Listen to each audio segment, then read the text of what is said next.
On espère que vous allez merveilleusement bien, comme d'habitude. Bienvenue dans une nouvelle vidéo un peu différente de ce qu'on a l'habitude de faire. Vous vous retrouvez sur notre canapé aujourd'hui parce que si vous avez cliqué sur la miniature sur cette vidéo, vous savez exactement à quoi vous attendre. Cette vidéo devait sortir depuis un moment, c'est la vidéo de à la fois présentation de notre nouvelle maison, de notre maison de rêve, et en même temps on va vous raconter un peu de croustillant, c'est-à-dire la réelle histoire qui se cache derrière cette maison, qui est extrêmement intéressante si vous voulez comprendre comment on peut à 28 ans se procurer ce type de bien. Et c'est vrai qu'il y en a beaucoup qui se posent la question, est-ce que c'est une maison en location? Comment ça se passe? Quelles sont les démarches? Comment vous avez fait en tant qu'entrepreneur? Et je trouve ça intéressant de voir aussi les dessous, que c'est pas juste tout beau. Et c'est vrai qu'il y en a beaucoup qui se disent ah ils ont de la chance, tout fonctionne pour eux. Mais en fait vous allez voir que l'histoire c'est pas du tout ça et qu'on a eu des embûches, on a eu des refus jusqu'à pouvoir avoir cette maison.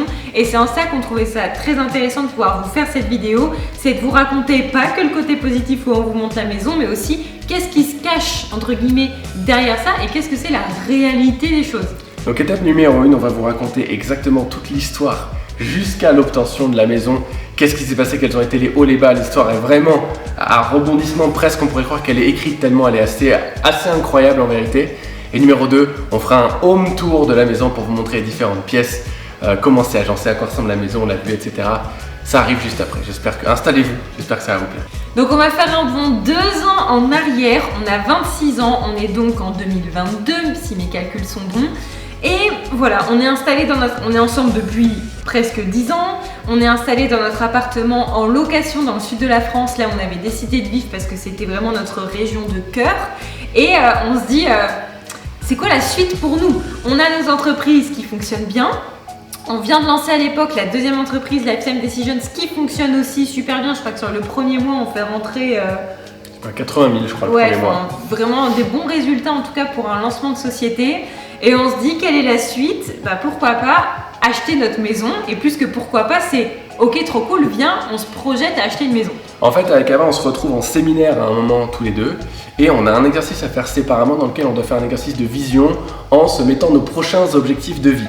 Et on n'est pas au même endroit, c'est au même moment, mais on n'est pas au même endroit dans la salle à ce moment-là. Et chacun on fait notre vision et moi j'écris. Il est temps d'aller choper notre maison de rêve et elle écrit la même chose. Et quand on vient comparer nos deux tafs qu'on a fait là-dessus, on se rend compte que tous les deux c'était le moment d'aller chercher notre maison de rêve. Donc heureusement à ce moment-là, dans la salle de réunion dans laquelle on était pour ce séminaire qui était à Majorque je crois, il y a un expert comptable ultra pointu sur tout ça et comment faire pour que des entrepreneurs puissent investir en immobilier, parce que pour ceux qui ne savent pas, le statut d'entrepreneur, c'est pas le statut le plus facile pour aller emprunter de l'argent, surtout quand on a des activités comme les nôtres qui sont pas forcément très bien connues. C'est pas comme si on était restaurateur, comme si on était boucher, des métiers de l'entrepreneuriat qui sont très très connus. Ici, il y a un peu plus d'inconnus. Donc, il commence à nous cadrer un peu parce qu'on se dit avec Ava, ok, on commence à mettre en place les premières actions. Et c'est là aussi que je veux rebondir. Je trouvais ça intéressant que tu parles du fait que d'avoir le statut entrepreneur, ça passe pas forcément très facilement auprès des banques. Mais comme tout est un équilibre dans la vie, on ne peut pas avoir le beurre et l'argent du beurre. On a le côté avec le business en ligne, le côté de la pièce hyper positif, qu'il n'y a pas de limite en termes de revenus qu'on peut avoir. Mais par contre, de l'autre côté, c'est quelque chose qui n'est pas encore bien connu, qui fait peur aux banques et du coup qui est un petit peu plus fastidieux dès qu'on a envie d'investir. Clairement. Donc, on commence à se dire à Ava, il faut qu'on récolte des informations, savoir si on peut emprunter, combien. Notre maison de rêve, elle coûterait combien par là où nous on a envie de vivre? On savait qu'on avait envie de vivre sur la Côte d'Azur. Bref, on commence à faire tout ça. Et on se rend compte rapidement, on avait déjà un peu le chiffre en tête à l'époque, c'est que notre maison de rêve, elle se situerait probablement aux alentours des 3 millions d'euros. Donc on se fait une réunion au moins d'une demi-heure avec ce gars. Il se reconnaîtra s'il voit la vidéo, merci à lui, parce qu'il est en partie responsable de notre capacité à acheter cette maison aujourd'hui. Et on se rend compte en faisant quelques calculs que c'est pas possible encore. Mais c'est vraiment, on est à 2 doigts que ça devienne possible avec des montages un peu particuliers, mais on est vraiment à 2 doigts que ce soit possible. Alors, on sort de ce séminaire à Ava et on se dit, ok, on va passer juste à l'étape d'après. Qu'est-ce que c'est l'étape d'après? Charles me dit, viens, on va visiter des maisons. On va regarder ce qui se fait dans notre région. On va essayer de visiter les maisons et de trouver dans quel périmètre aussi, dans quel secteur on a envie de vivre. Et c'est là que l'aventure est assez drôle, c'est qu'on se pose devant un ordinateur, on ouvre toutes les maisons entre 2 et 4 millions. Ouais, on regarde toutes les maisons. Alors sur le Bon Coin, il y en a, sur Se Loger, on est allé sur tous les sites possibles, toutes les agences du coin possibles. Et on les regarde toutes et on se dit ok, dans laquelle on peut se projeter, dans laquelle on se dirait waouh, c'est réellement pas juste une maison qu'on a envie d'acheter, mais notre maison de rêve. Parce que le but pour nous, c'était pas d'acheter pour acheter, c'est d'acheter notre maison de rêve, qu'on se fasse pas un gros kiff, mais le kiff d'une vie. Kiff de la vie, ouais. Et faut se dire, à l'époque, en réalité, qu'on sait qu'acheter une maison à 3 millions, sur le papier, c'est a priori pas très possible. À cette époque-là, pour être clair. On a des bons résultats, mais disons qu'en termes d'ancienneté sur nos sociétés, les banques vont demander très souvent 3 bilans. Sauf que nous, notre première entreprise, elle avait 2 bilans et notre deuxième entreprise, elle avait 2 mois. Elle avait 2 mois. Donc même si elle fonctionnait bien, les banques allaient avoir un petit peu peur sur le papier parce qu'il n'y avait pas le recul nécessaire pour les sécuriser. Donc on se dit un truc qu'on fait régulièrement à Cava, on se dit, bah, tu sais quoi ? On va sortir de notre zone de confort et on va contraindre notre cerveau à agir comme si c'était possible pour nous, comme si on était vraiment capable. Et donc, on va appeler des agences et on va visiter des maisons comme si on était des vrais clients. Fake it until you make it. Là, je vais vous raconter des histoires qui, si jamais l'ancien propriétaire de cette maison regarde cette vidéo, il va rigoler. Et en même temps, il va kiffer parce que c'est exactement le genre de mindset que tu dois avoir en tant qu'entrepreneur. Je sais que lui aussi, c'est un grand entrepreneur. On visite d'abord une maison, qui était une maison de joueurs de foot ou je sais pas quoi, tu te souviens? Oui, c'était à Mougins. À Mougins, donc c'était pas vraiment dans notre secteur. On va vous mettre des photos là à l'écran de la maison qu'on avait visitée. Elle était incroyable, elle était incroyable. Sauf que nous, on visitait dans la posture de si on avait le budget, est-ce que vraiment on le mettrait dans celle-là ou pas? Et donc, on s'entraînait avec les agents IMO à dire non mais ça, est-ce que vraiment? Et ça, est-ce que vraiment? Genre, on se mettait dans la peau du perso, toi. Parce le but, c'était pas est-ce que ça vaut les 3, 2 millions, peu importe combien de millions, et c'est pas est-ce que ça vaut ça, mais c'est est-ce que c'est ma maison de rêve? Vraiment, est-ce que j'aurais emménagé si j'avais Est-ce que j'aurais emménagé si j'avais eu le cash là tout de suite? Première maison dont vous avez vu des photos là, très belle, mais il se passe pas un coup de cœur. Et en plus, le vrai problème, c'est qu'il y a un train qui passe juste à côté et toutes les 20 minutes, il y a un train qui passe. Alors là, je vous avoue, quand on se dit c'est une maison à presque 3 millions, elle était à 2 millions 880, je crois. Et que t'as le train toutes les 10 minutes, on se dit oh, ça va peut-être être chaud non. Dans ce budget-là de trouver la maison de nos rêves dans toutes les trucs qu'on veut, quoi. J'ai un souvenir dont je me souviendrai toute ma vie. On est à Monaco avec Ara, dans un hôtel. Je sais plus pourquoi on passait un week-end à Monaco. On fêtait nos 9 ans ensemble. Ouais, c'est vrai. Et je cherche, moi j'étais en train de chercher sur le bon coin, je sais plus où. Et je tombe sur une maison qui est celle-là. Et les photos, je sais pas, moi j'adore. Moi je flash sur la maison. Je montre à Ava, je dis est-ce qu'on la visite celle-là, est-ce que j'appelle? Et Ava me dit non. Elle me plaît pas du tout cette maison, elle est sombre. J'ai pas dit elle me plaît pas du tout, je dis ouais, les plafonds ont l'air un petit peu bas. Les plafonds sont trop bas, les plafonds sont trop bas, la maison est sombre. On était dans un personnage, on essayait de faire comme si on pouvait l'acheter. Et du coup, c'était super rigolo de se prendre au jeu et de chercher la petite bête pour voir si on pouvait avoir la maison parfaite en fait. Et là, il se passe une scène franchement drôle. Franchement drôle parce que moi je dis ah bah écoute chérie, je crois que ça vaut le coup de la visiter, ça va être un entraînement, mais elle a été un petit peu plus chère encore que la précédente. Et j'avoue que appeler les agents IMO, on pourrait croire que c'est naturel et tout, je transpirais. Je transpirais, je tremblais, je savais que je ne pouvais pas l'acheter cette maison. Mais j'ai appelé pour aller la visiter pour m'entraîner. Vous allez voir, le rebondissement est quand même dingue. Mais en même temps, je culpabilisais parce que j'avais peur de faire perdre du temps à des gens. Prends mon téléphone. Peut-être qu'Olivier, tu te souviens, t'étais là sur la conversation? Oui, j'étais là, j'étais dans le salon. Peut-être qu'Olivier, l'agent immobilier que j'ai au téléphone, regarde un jour cette vidéo, il va se marrer de voir comment ça s'est passé à l'époque. Moi, ça m'a fait trop rire parce que je vois Charles qui prend à le moitié téléphone. En PLS sur lui. Moi, je suis de nature un peu gênée, j'aime pas faire ce genre de choses et tout, mais après je me suis dit bon, faut oser dans la vie. Voilà, faut oser, et si réellement cette maison elle peut nous plaire, on sait jamais ce qui peut se passer un jour. Et là j'écoute Charles qui est en train de parler, puis tout d'un coup je l'entends dire oui, et la piscine elle est plutôt au sel ou au chlore, et je me dis mais attends, mais Charles, il a jamais entretenu une piscine, il a jamais eu de piscine de sa vie, il connaît même pas la différence. Et il pose cette question-là. Oui, elle est chauffée ou pas? D'accord. Est-ce qu'il y a des panneaux solaires? Et d'ailleurs, c'est quoi le système son dans la maison? Et là. Et il posait plein de questions techniques alors qu'il n'y connaissait rien du tout et que peu importe la réponse qui allait arriver, ça lui changeait rien à sa vie parce qu'il saurait pas diagnostiquer si c'est bien ou pas pour lui. Sauf que vous savez quoi? Olivier au téléphone sentait qu'il avait un vrai gars au tel. Sauf que moi, j'étais comme ça avec mon téléphone, en train de lui poser des petits... Oui, il y a une salle de cinéma dans la maison. Je dis, ok, c'est quoi le système son exactement qui est à l'intérieur? Je connais pas les systèmes son. Je me fiche complètement de ce qu'il va me répondre parce que de toute façon, bon, il avait pas la réponse heureusement, mais j'aurais pas pu réagir en fait. Au moment où je pose la question, je me dis, s'il me répond un système son, je vais devoir dire, oh, pas mal, mais j'en ai aucune idée en réalité. Pas terrible.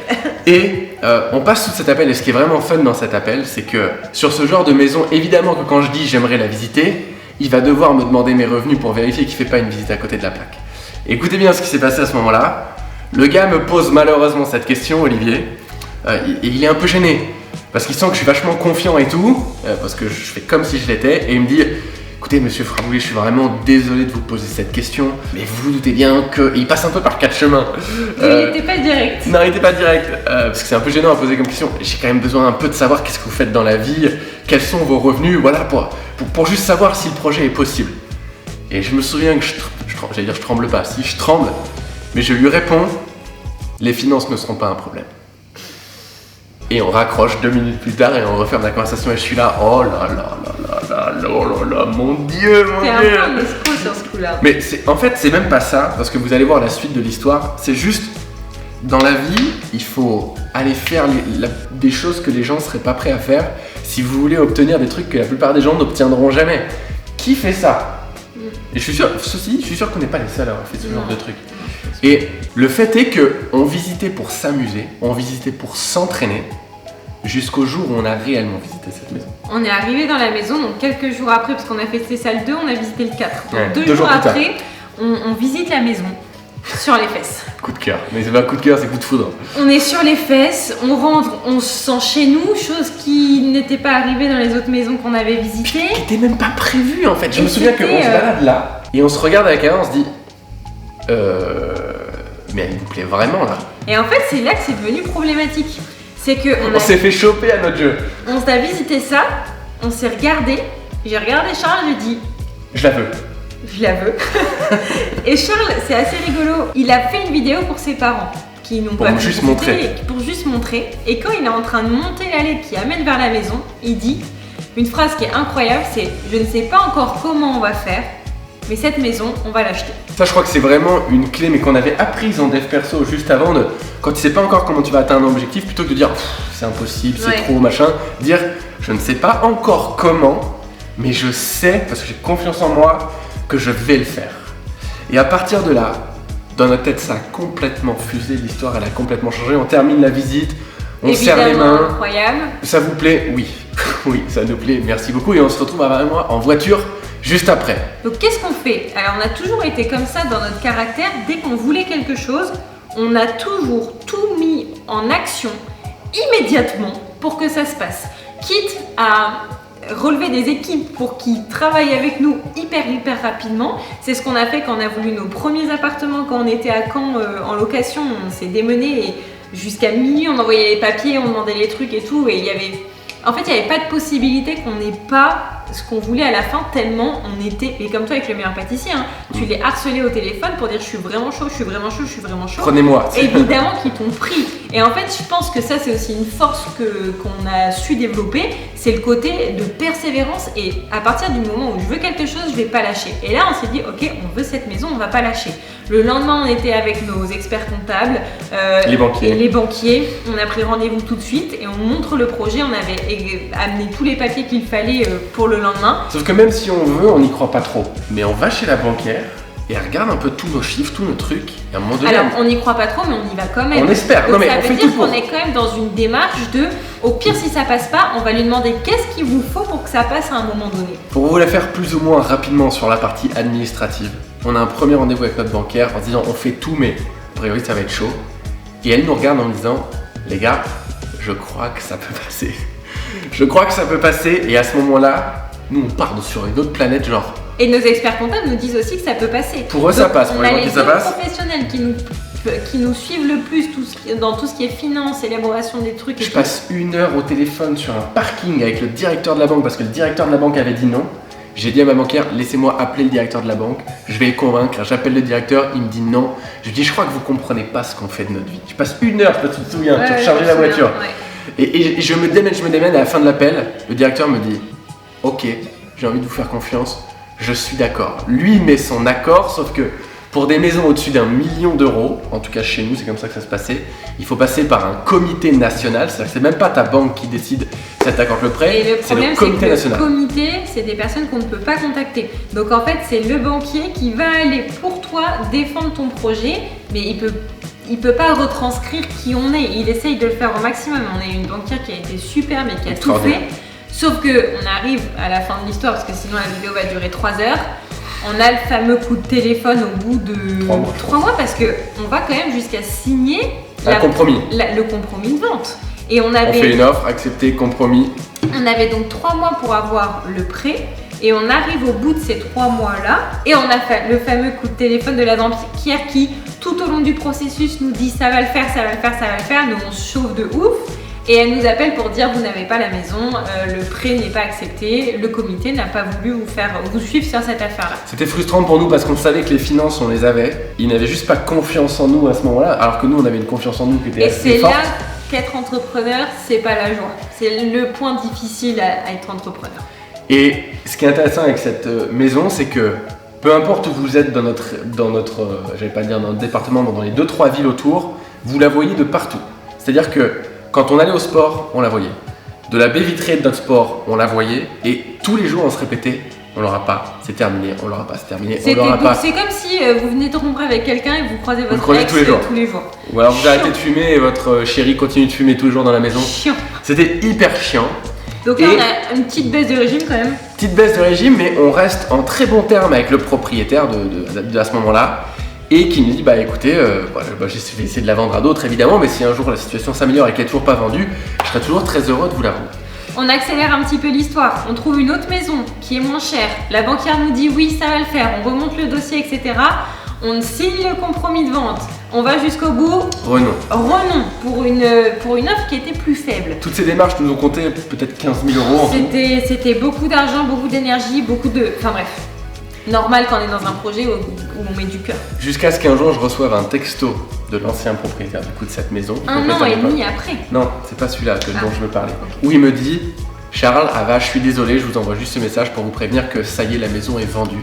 C'est terminé, n'espérez juste plus et je suis désolé pour vous et je voulais vous prévenir. J'ai pleuré littéralement parce que c'était vraiment une maison avec laquelle j'avais connecté émotionnellement. Et là tout d'un coup, c'est pas juste j'ai pas réussi à l'avoir, c'est terminé, elle appartient à quelqu'un d'autre. Et là, c'était un coup très très difficile parce que moi j'étais encore en mode, elle était sur mon tableau de rêve tous les jours, d'ailleurs elle y est restée après ça, en mode un jour, et là c'est le coup de massue finalement. Passe 1 an et demi après ce truc-là. Entre-temps, on a déménagé dans une maison en location qui était très mignonne, très chouette. Voilà, on s'est mariés, on a eu un chien. Enfin, la vie a continué.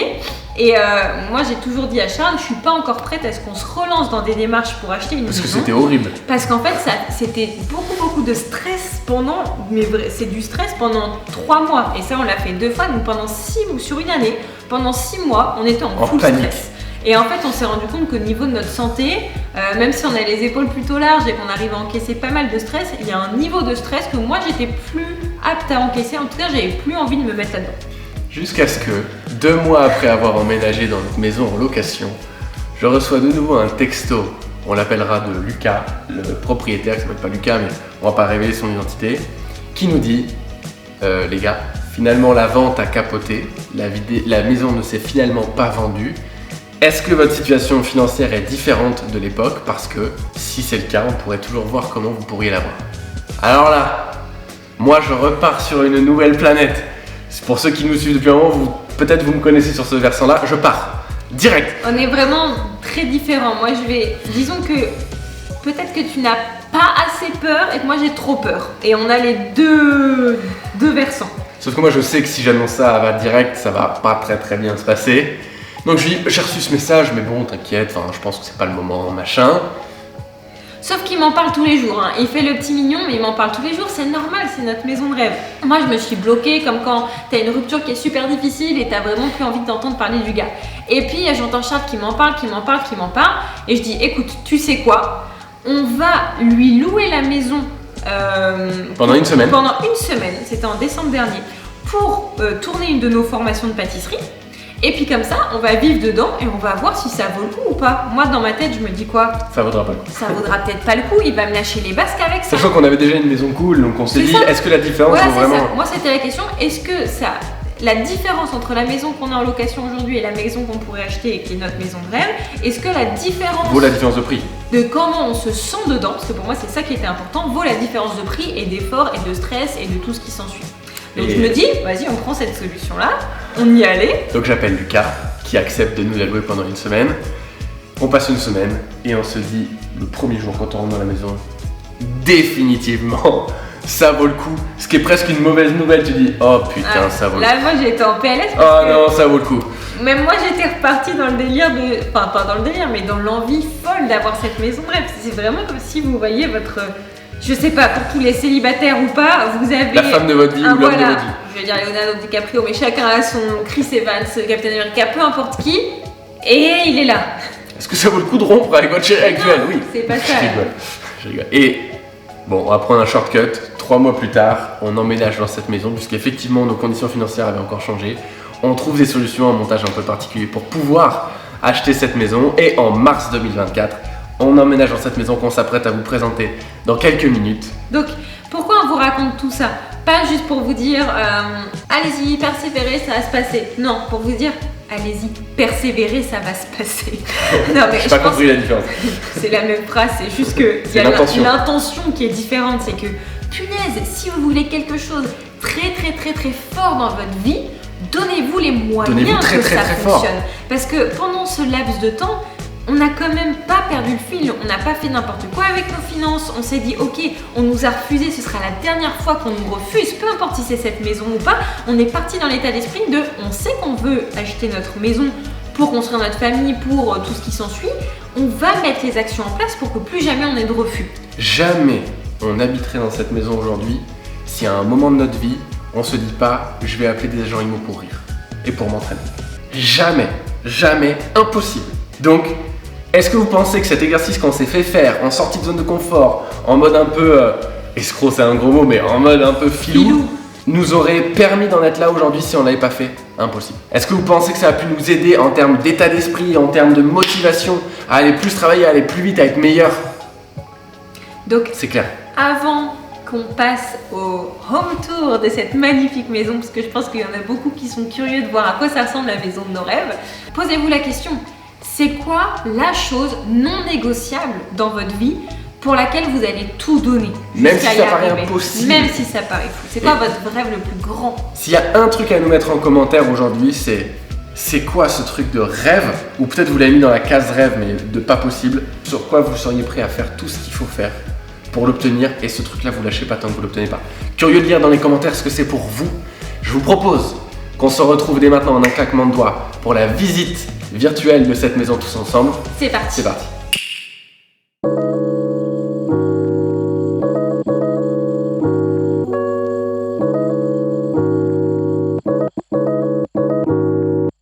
Et bienvenue chez nous. J'ai l'impression qu'on est agent immobilier. Venez avec nous.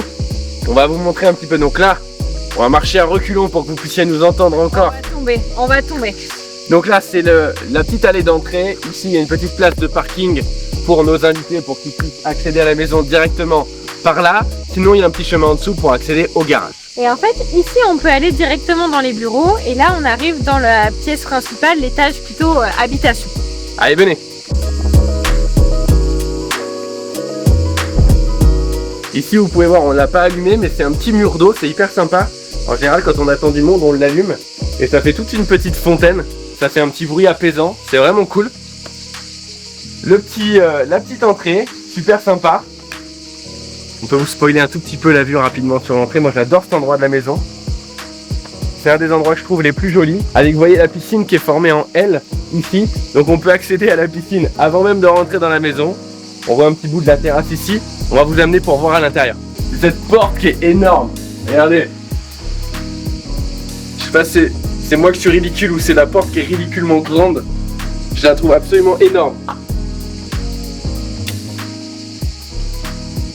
Welcome. Bienvenue à la maison. Donc là, on arrive dans la pièce principale et l'étage principal, parce que c'est l'étage qui est plus destiné à tout ce qui est habitation. Et le coup de foudre qu'on a eu avec cette maison, c'est que dès qu'on est rentré, on a vu ça quoi. Regardez ça.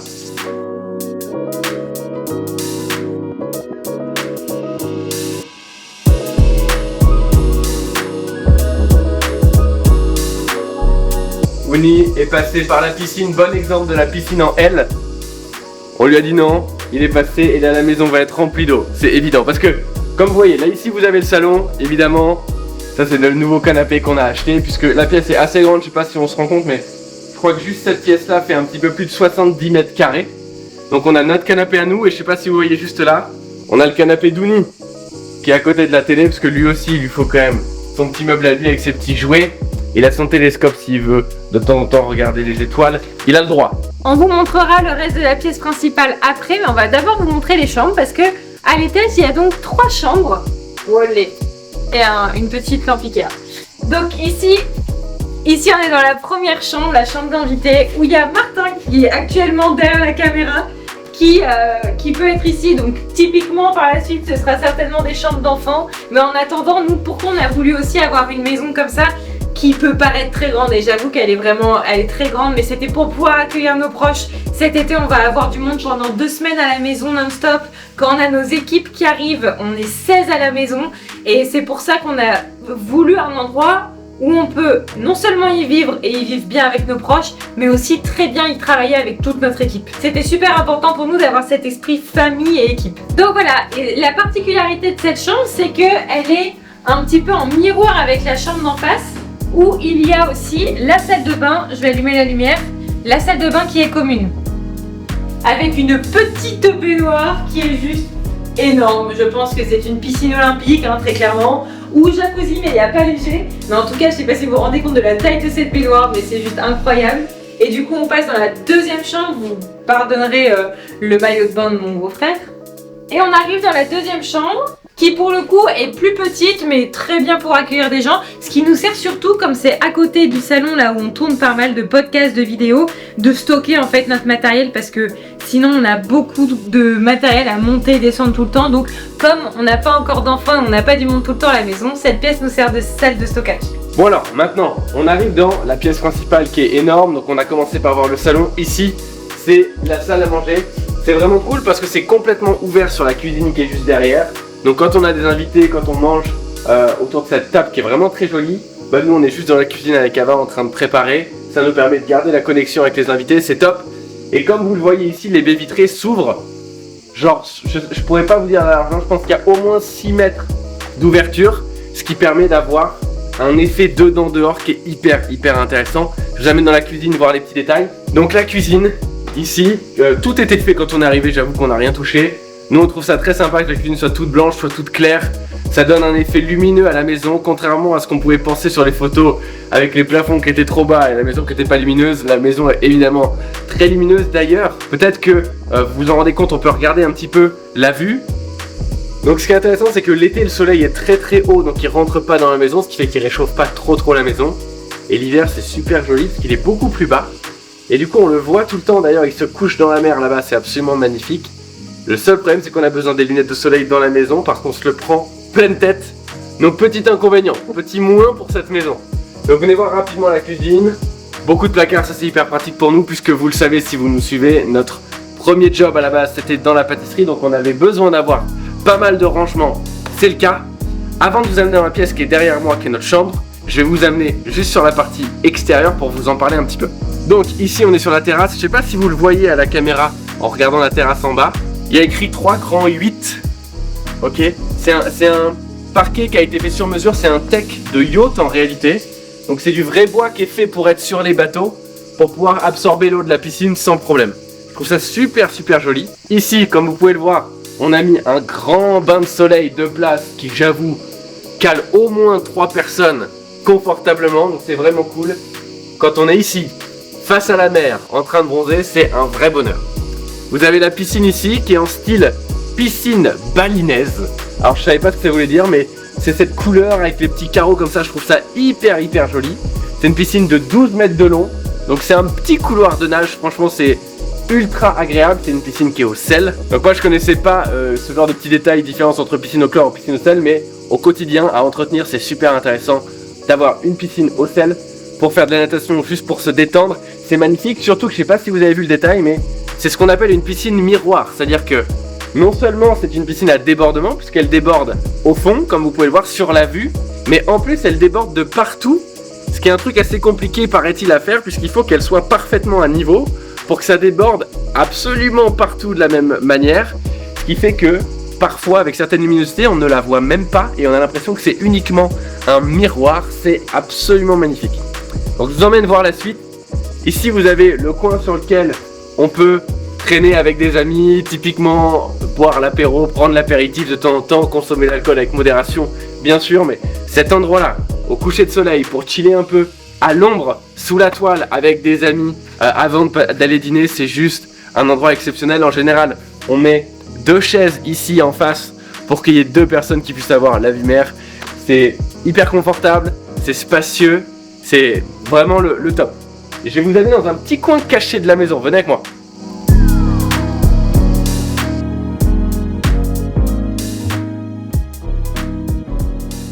Donc ici c'est une partie beaucoup plus au calme, je sais pas si vous entendez, on entend beaucoup plus les cigales qui sont dans la forêt juste au-dessus. C'est le coin sur lequel on peut à la fois déjeuner et dîner. Vous voyez la petite structure en bois sur le côté qui nous permet d'être à l'ombre même quand on est à midi et demi, 13h, ce qui est hyper agréable. Et derrière je vais vous ramener devant mes 2 plus grosses fiertés de la maison, à savoir le barbecue. Puisque j'adore faire des barbecues, je me suis pris un super barbecue ici pour quand on accueille la famille ou notre équipe notamment, pouvoir faire manger tout le monde à cette magnifique table et que ce soit complètement pratique de faire à manger. Et la deuxième chose dont je suis le plus fier, c'est ce que vous voyez au bout du plan de travail ici de la cuisine d'extérieur, c'est le four à pizza parce que je suis absolument fan de faire des pizzas maison. D'ailleurs j'ai une pâte au frigo, sachez que demain soir chez nous c'est pizza.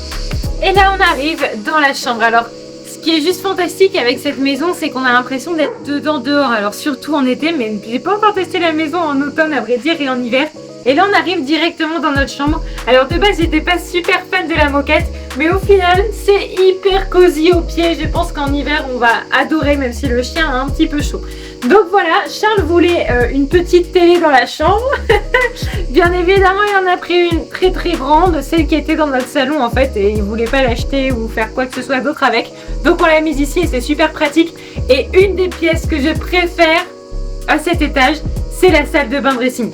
Donc là, bon, la douche n'est pas très propre, mais c'est une douche avec puits de lumière. Il y a une fenêtre tout en haut parce qu'on peut monter sur les toits. Et d'ailleurs, pourquoi j'ai eu aussi un coup de cœur sur cette maison, c'est que elle a 140 mètres carrés de panneaux solaires sur son toit. J'ai adoré et évidemment que ça a joué aussi dans le prix et ça a pesé dans la balance de cet achat. Donc là, sur le toit, en fait, il y a une fenêtre qui a été créée pour que ça fasse un puits de lumière dans notre douche. Je trouve ça juste dingue. Et on a tout un dressing où on peut carrément faire le tour. Par ici. Et on arrive avec la vasque, le miroir et on a vraiment ça dans la chambre, ce que je trouve super pratique. Voilà par rapport à la chambre, moi ça a été un coup de cœur aussi. Alors on n'est pas très vêtements avec Charles, on n'en a pas énormément qui dépassent de partout, mais on adore les avoir ici et on a pu tout mettre sur cintre, ce que je trouve beaucoup trop stylé. J'ai l'impression vraiment de me croire à Hollywood quand je rentre dans mon dressing. Allez, on vous amène en bas et on va passer à une pièce hyper importante. On vous garde la surprise pour la fin, mais on va passer dans les bureaux.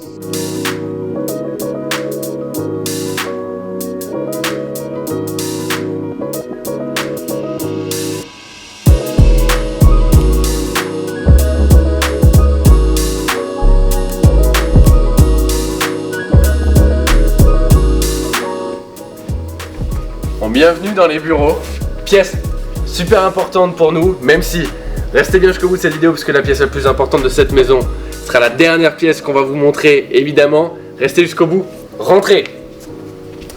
Ici vous avez Ava qui s'est installé son tout nouveau bureau pour pouvoir marcher et bosser en même temps avec le petit habit de course, le bureau surélevé. En vrai ça fait un peu gadget mais c'est hyper cool pour se maintenir en forme, c'est un truc super chouette.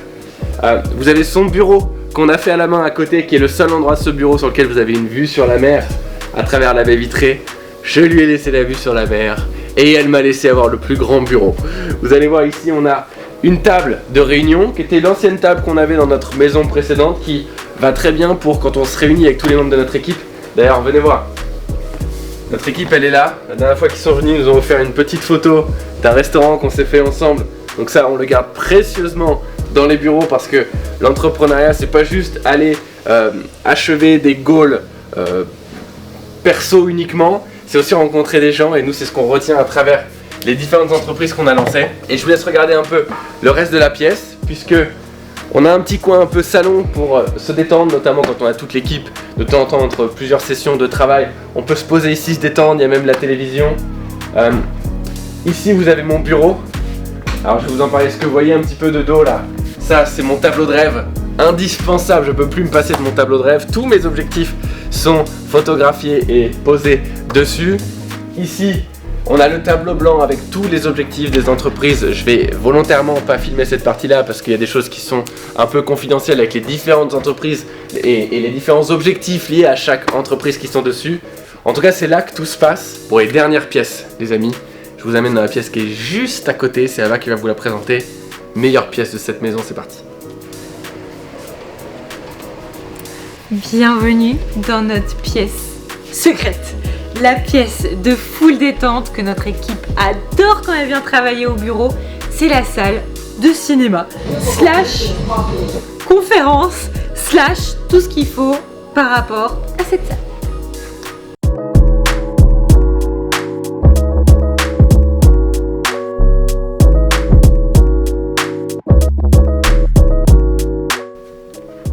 Avec un chien en prime, on a la salle de cinéma à côté des bureaux. C'est la salle full détente où on a les consoles de jeux, où on peut regarder des films, où dès qu'il faut faire des réunions et projeter quelque chose, on va le faire ici. C'est juste incroyable de passer du temps là avec nos équipes. On a beaucoup de chance que cette maison soit conçue avec ça. On a la petite lumière d'ambiance. Honnêtement, je pense qu'après chaque journée de travail, on va se détendre ici. Alors, ça a été conçu pour pouvoir faire des petits cocktails. Il y a tout un espace bar ici. J'avoue qu'on ne l'a jamais utilisé. On utilise surtout le grand écran. Je trouve on s'est un peu inspiré aussi quand on a imaginé qu'est-ce qu'on pouvait faire dans cette maison et est-ce que cette maison pouvait nous convenir. Et évidemment qu'on a pensé aux grandes entreprises parce que nous on est du genre à rêver très très grand et on rêve pas forcément de devenir comme Google ou comme Apple, mais on sait que la culture d'entreprise c'est super important, de faire attention à ses équipes, de faire en sorte qu'ils aient un super endroit pour se détendre et nous aussi bien sûr parce qu'on fait partie de l'équipe. Et donc quand on a vu cette scène on s'est dit wow, ok, c'est juste totalement dingue. C'est un plus énorme, une surprise énorme dans la maison. Bon, on espère que cette visite vous a plu. Yes, carrément. Content et heureux que vous ayez pu partager un petit bout, non seulement de notre histoire, mais aujourd'hui de l'endroit où on vit, parce qu'on n'oublie pas avec Ava que une des raisons pour lesquelles on est capable de vivre la vie de nos rêves aujourd'hui, c'est parce que vous nous faites confiance. Donc c'est peut-être une occasion pour nous aussi de vous remercier et de vous dire, tout simplement, sans vous, on ne pourrait pas faire tout ce qu'on fait aujourd'hui. Donc un grand merci du fond du cœur. Si moi je pouvais vous mettre un petit like tout de suite, je le ferais plutôt que de vous demander d'en mettre un sur cette vidéo. Ceci dit, si elle vous a plu, puisque je peux pas m'en empêcher, vous pouvez en mettre un quand même. Et j'espère aussi que ça vous donnera envie de persévérer quand il y a des choses que vous souhaitez dans la vie. Et même si les gens autour de vous vont dire mais c'est pas possible, c'est n'importe quoi, c'est beaucoup trop grand ou c'est beaucoup trop cher ou c'est... Peu importe en fait ce qu'ils vous racontent. Si vous sentez qu'une chose est faite pour vous, alors que ce soit l'achat d'une maison, faire un enfant, lancer un projet, peu importe, si vous sentez que c'est fait pour vous, ne vous mettez pas de barrière à cause des peurs et des craintes des autres autour de vous. Parce que on vit une seule fois et on passe la plupart de notre temps, et même tout notre temps, qu'avec soi-même. Donc écoutez-vous, faites les choses pour vous et si vous sentez que c'est la bonne chose, mettez tout ce que vous avez en votre pouvoir pour y arriver. Maintenant et pour terminer cette vidéo, si vous avez envie d'apprendre et de comprendre exactement comment on a fait pour être capable de s'offrir ce genre de maison à 28 ans, on va vous mettre un lien dans la description de toute l'histoire de qu'est-ce qu'on a fait, quel type de travail on a dû faire pour obtenir ces résultats si jeunes et même tout court, j'ai envie de dire, parce qu'il n'y a pas grand monde qui peut aujourd'hui avoir une si belle maison et vivre dans de telles conditions. Le lien est juste dans la description de cette vidéo. Sur ce, passez une belle journée et on vous dit à bientôt.